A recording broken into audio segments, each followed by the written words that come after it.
तो चलिए chapter first जो कि क्लास 10th का है केमिकल रिएक्शन एंड इक्वेशन, उसका शॉर्ट नोट्स रिवीजन स्टार्ट करते हैं। तो सबसे पहला जो टॉपिक है एनसीईआरटी में भी दिया गया है, सबसे पहला टॉपिक दिया गया है केमिकल रिएक्शन। तो केमिकल रिएक्शन होता क्या है? तो सबसे पहले आपको इसका डेफिनेशन याद रखना है कि केमिकल रिएक्शन एक प्रोसेस है जिसमें एक या एक से ज्यादा सब्सटेंस मिल करके, ठीक है, मिलता है और वो चेंज हो जाता है एक नए सब्सटेंस में। ठीक है, क्या होता है? एक ऐसा प्रोसेस है जिसमें एक या एक से ज्यादा सब्सटेंस एक साथ मिलता है, जैसे कि Mg+O2। ये दो सब्सटेंस है, ये एक दोनों एक साथ मिला और एक नया सब्सटेंस बना दिया, मैग्नीशियम ऑक्साइड MgO। ठीक है, तो उसको बोलते हैं केमिकल रिएक्शन। जो सब्सटेंस मिलता है उसको हम लोग क्या बोलते हैं? रिएक्टेंट। और जो नया सब्सटेंस बनता है उसको हम लोग बोलते हैं प्रोडक्ट। रिएक्टेंट और प्रोडक्ट के बीच में एरो का साइन होता है। ठीक है, तो एरो का जो हेड साइड है, ये जो हेड साइड है, ठीक है, ये जो हेड साइड है वो दिखाता है कि प्रोडक्ट को। तो एरो के हेड साइड में जो जो भी चीज होगा वो प्रोडक्ट होगा। एरो के जो टेल साइड में होगा, यहाँ पे जो है टेल साइड, ये टेल है, और इसके साइड में जो है वो रिएक्टेंट होगा। ठीक है, तो केमिकल रिएक्शन में एरो का क्या रोल होता है? केमिकल रिएक्शन में जब दो सब्सटेंस मिलता है उसको हम लोग बोलते हैं रिएक्टेंट। ठीक है, जो एरो के टेल साइड में लिखा जाता है, जिसको लेफ्ट साइड में भी बोल सकते हैं।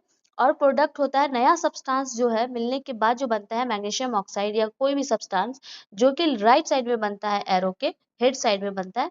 इस प्रोसेस को हम लोग क्या बोलते हैं? केमिकल रिएक्शन बोलते हैं। ठीक है, नेक्स्ट है क्या? Indication of chemical reaction. Chemical reaction हो रहा है, इसका इंडिकेशन क्या होगा?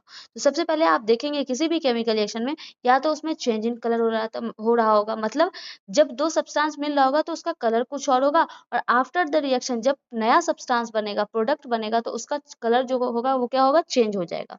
तो जब कभी केमिकल रिएक्शन होता है तो उसमें कलर में चेंज भी देखने को मिलता है। नेक्स्ट क्या हो सकता है? Change in temperature. उस रिएक्शन के दौरान टेम्परेचर जो है वो चेंज हो सकता है, या तो वो हीट हो सकता है या तो वो कोल्ड हो सकता है, मतलब हीट एब्जॉर्ब भी हो सकता है, हीट रिलीज भी हो सकता है। जब हीट एब्जॉर्ब होगा तो वो बीकर जो होगा वो क्या हो जाएगा? हॉट हो जाएगा, और जब हीट रिलीज होगा तो क्या हो जाएगा? कोल्ड हो जाएगा। ठीक है, नेक्स्ट और क्या देखने को मिल सकता है केमिकल रिएक्शन के दौरान? तो गैस का इवोल्यूशन भी देखने को मिल सकता है। ठीक है, बहुत सारा आप रिएक्शन पढ़ेंगे उसमें आपको गैस का इवोल्यूशन भी देखने को मिलेगा। ठीक है, जैसे कि एक एग्जांपल देख लेते हैं, एक एग्जांपल में आप समझ लीजिए, जैसे Zn जिंक प्लस H2SO4 जो कि सल्फ्यूरिक एसिड है, इन दोनों को एक साथ रिएक्ट करवाएंगे तो यहाँ पे क्या देखने को मिल सकता है?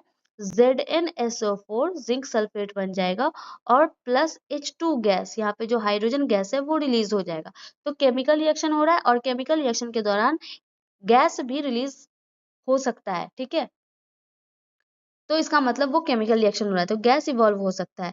प्रेसिपिटेशन फॉर्मेशन हो सकता है। प्रेसिपिटेशन क्या होता है? जो इनसॉल्युबल सब्सटेंस रिएक्शन के दौरान जो बन जाता है, जो इनसॉल्युबल होता है, ठीक है, उसको बोलते हैं प्रेसिपिटेशन। और क्या हो सकता है केमिकल रिएक्शन के दौरान? तो चेंज इन स्मेल और स्टेट। स्मेल में भी चेंजेस आ सकते हैं या फिर स्टेट में भी चेंजेस आ सकता है। ठीक है, जैसे अगर कोई गैस में था तो प्रोडक्ट बनने के बाद हो सकता है वो लिक्विड में बन जाए। ठीक है, अगर कोई सॉलिड में है तो वो नया सब्सटेंस बनाने के बाद हो सकता है लिक्विड में आ जाए, तो ये स्टेट चेंज हो सकता है। ठीक है, तो आपसे अगर पूछा जाए कि केमिकल रिएक्शन के दौरान के ड्यूरेशन में क्या क्या देखने को मिल सकता है, तो ये सारा चीज आपको लिखना है। तो केमिकल रिएक्शन हो गया। नंबर जो 2 है, दूसरा टॉपिक जो है हमारे एनसीईआरटी में, वो दिया हुआ है केमिकल इक्वेशन। ठीक है, इसका क्वेश्चन कैसे आ सकता है? कैरेक्टरिस्टिक्स ऑफ केमिकल रिएक्शन अगर आपसे पूछा जाए, कैरेक्टरिस्टिक्स क्या होता है केमिकल रिएक्शन का, हम कैसे समझेंगे? किस कैरेक्टर, कौन कौन सा कैरेक्टर हमको देखने को मिलेगा तो हम समझेंगे कि यहाँ पे केमिकल रिएक्शन हो रहा है? तो ये सारा आपको आंसर लिखना है। ठीक है, नेक्स्ट है नंबर 2 में केमिकल इक्वेशन। दूसरा टॉपिक एनसीईआरटी में दिया गया केमिकल इक्वेशन। केमिकल इक्वेशन क्या होता है? एक सिंबलिक रिप्रेजेंटेशन है केमिकल का, केमिकल रिएक्शन का।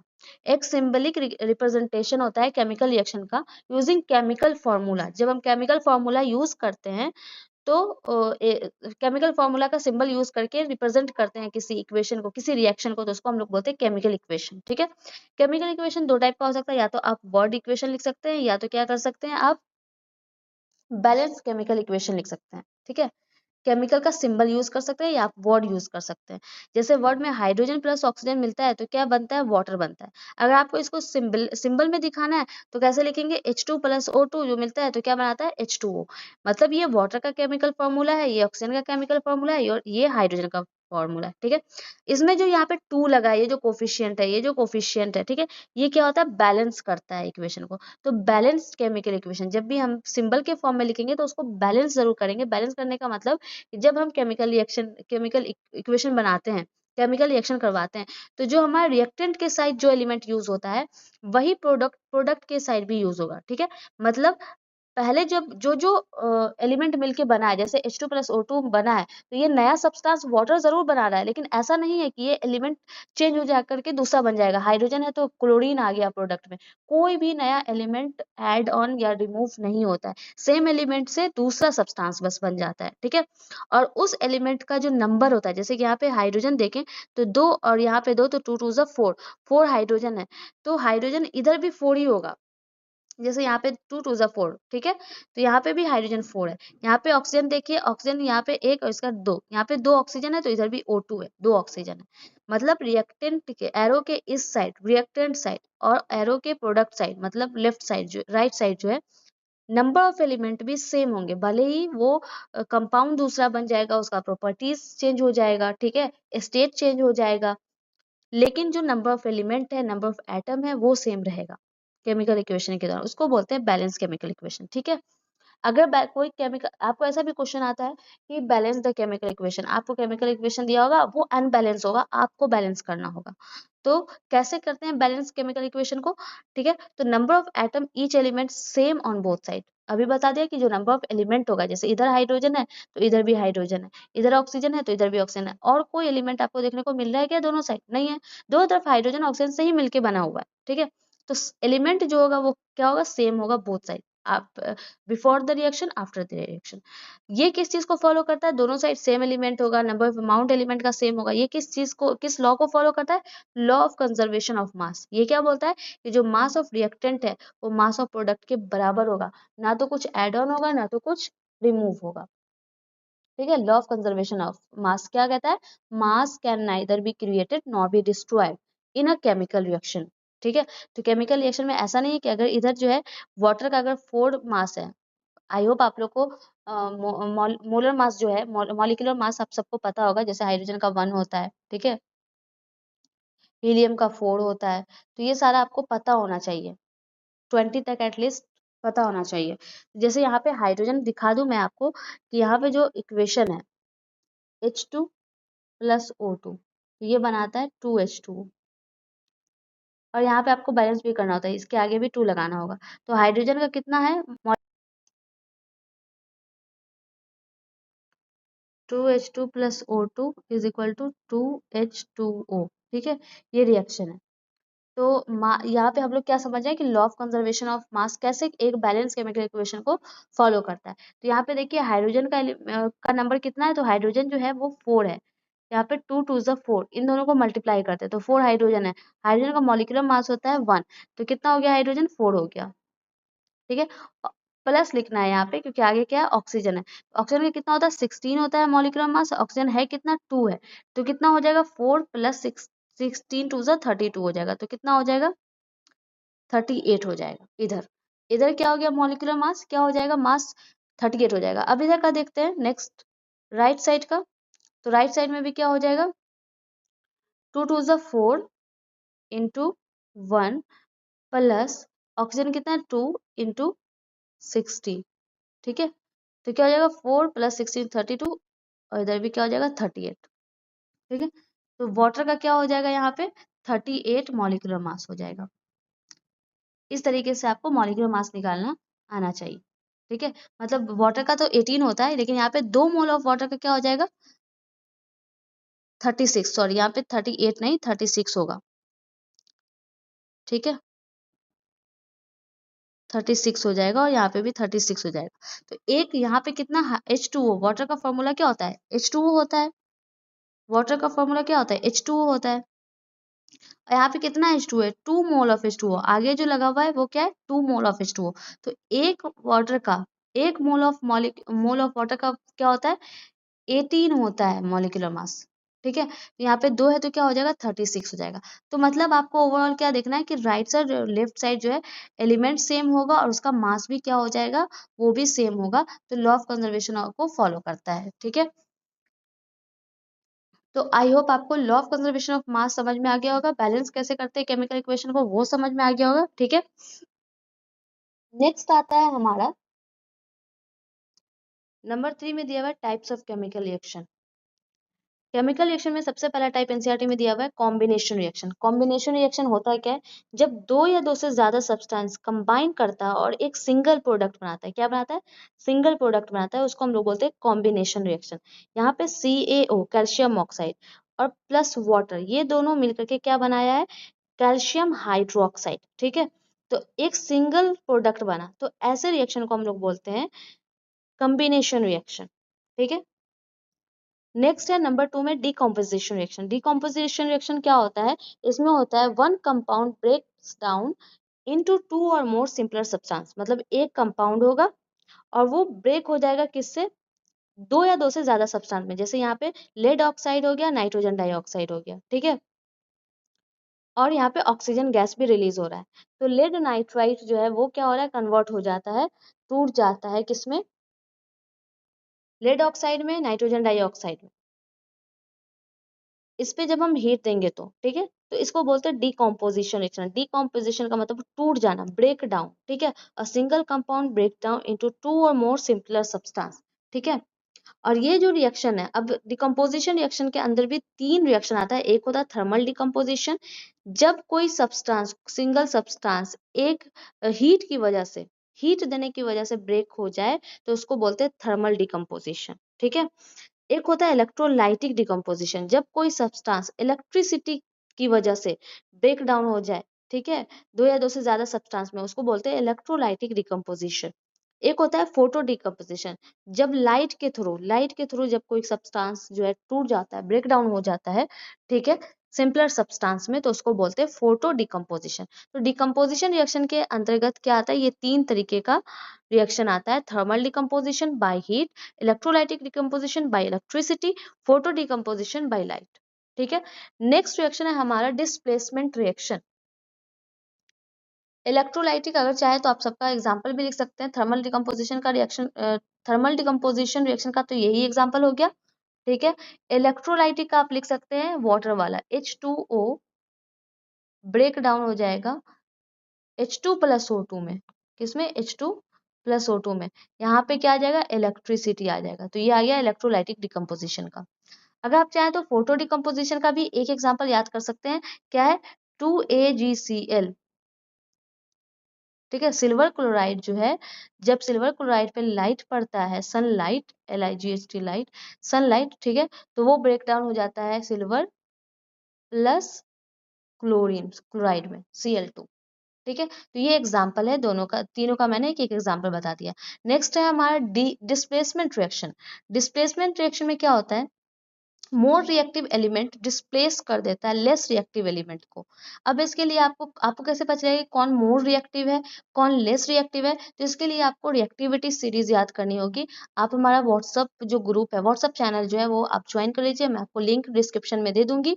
तो वहां से आप क्या कर सकते हैं, ज्वाइन कर सकते हैं। वहां पे मैं रिएक्टिविटी सीरीज भी और ये जो नोट्स है, शॉर्ट नोट्स, वो भी वहां पे अपलोड कर दूंगी, तो आप लोग वहां से ले सकते हैं, ठीक है। यहाँ पे क्या लिखा हुआ, मोर रिएक्टिव एलिमेंट डिस्प्लेस और लेस रिएक्टिव एलिमेंट जैसे एग्जांपल क्या है, iron plus CuSO4 copper sulphate. Iron और कॉपर सल्फेट जब रिएक्ट करेगा तो क्या करेगा, आयरन जो है कॉपर को डिस्प्लेस कर देगा, हटा देगा, और खुद कॉपर की जगह पे आ जाएगा, सल्फेट के साथ जुड़ जाएगा, ठीक है। तो इसका मतलब क्या हुआ कि आयरन मोर रिएक्टिव है, तभी तो इसने कॉपर को अकेला कर दिया और SO4 के साथ ये जुड़ गया और बना दिया फेरस सल्फेट, ठीक है। तो ये एक एग्जांपल हो गया आपका डिस्प्लेसमेंट रिएक्शन का। तो रिएक्टिविटी सीरीज जब आप याद करेंगे तो आपको समझ आ जाएगा, जो रिएक्टिविटी सीरीज में ऊपर की ओर होगा वो क्या होगा, मोर रिएक्टिव, जो नीचे की ओर होगा वो क्या होगा, लेस रिएक्टिव होगा। तो आप उनको उसको जो है रिवाइज कर लीजिए। नेक्स्ट आता है नंबर 4 में डबल डिस्प्लेसमेंट रिएक्शन। इसमें क्या होता है, exchange of ions between two compound. दो कंपाउंड के बीच में क्या होता है, आयंस का एक्सचेंज होता है। जैसे यहाँ पे Na2, ठीक है, Na2 प्लस SO4 माइनस, ठीक है, Ba+Cl-, क्या होता है, ये कंपाउंड आयन में टूट जाता है, जैसे Na2Na+ हो जाएगा, ये आयन में प्लस में और ये माइनस में। एक सेकंड, ये प्लस में और ये माइनस में हो जाएगा, SO4- Ba+में Cl-, ठीक है। तो BaSO4 ये प्लस वाला माइनस के साथ जाके जुड़ जाएगा, ये दोनों अपना आयन चेंज कर लेगा, प्लस माइनस को अट्रैक्ट करता है तो ये दोनों एक साथ बाउंड बना लेगा, और ये प्लस वाला इसके साथ NaCl के साथ बना लेगा बाउंड, ठीक है। तो इस तरीके से जब आयन का एक्सचेंज होता है तो रिएक्शन होता है जो उसको बोलते हैं क्या, दो कंपाउंड में आयन का एक्सचेंज होगा और नया कंपाउंड बनेगा, उसको हम लोग बोलते हैं डबल डिस्प्लेसमेंट रिएक्शन। ओके, इस रिएक्शन में क्या होता है, NaSO4 सोडियम सल्फेट जो है बैरियम क्लोराइड के साथ रिएक्ट करता है और बैरियम सल्फेट बनाता है और सोडियम क्लोराइड बनाता है। यहाँ पे जो बैरियम सल्फेट है इसके लिए इसका जो एरो है ना डाउनवर्ड है। जब कोई गैस इवॉल्व होता है, जैसे हाइड्रोजन गैस इवॉल्व होता है तो इसका एरो अपवर्ड जाता है, मतलब ये इवॉल्व हो रहा है। ये डाउनवर्ड का मतलब क्या होता है, ये जो एरो डाउनवर्ड है इसका मतलब होता है कि ये प्रेसिपिटेशन फॉर्म हो रहा है, ठीक है। तो यहाँ पे BaSO4 क्या प्रेसिपिटेट है, जो कि व्हाइट कलर का है, व्हाइट पीपीटी है, ठीक है। नेक्स्ट आते हैं प्रेसिपिटेशन रिएक्शन, भी समझ लेते हैं कि प्रेसिपिटेशन रिएक्शन क्या होता है। तो formation of an insoluble solid, जब रिएक्शन के दौरान एक इनसॉल्यूबल सॉलिड बन जाता है उसको हम लोग क्या बोलते हैं, प्रेसिपिटेशन बोलते हैं, प्रेसिपिटेशन रिएक्शन भी बोलते हैं उसको, ठीक है। जैसे ये डबल डिस्प्लेसमेंट तो है, साथ में ये प्रेसिपिटेशन रिएक्शन का भी एग्जांपल है, क्योंकि इसमें जो BaSO4 बन रहा है वो इनसॉल्यूबल सॉलिड है, ठीक है। नेक्स्ट आते हैं हम रेडॉक्स रिएक्शन में। रेडॉक्स रिएक्शन क्या होता है, बोथ रेडॉक्स रिएक्शन में क्या होता है, ऑक्सीडेशन भी होगा साथ साथ रिडक्शन भी होगा, एक ही साथ में दोनों होगा, उसको हम लोग बोलते हैं रेडॉक्स रिएक्शन, ठीक है। जैसे यहाँ पे Zn जिंक प्लस CuSO4, यहाँ पे ZnSO4 प्लस Cu बनाता है, कॉपर बनाता है, ठीक है। तो यहाँ पे जो Cu है वो रिड्यूस हो जाता है, ठीक है, रिड्यूस्ड होता है।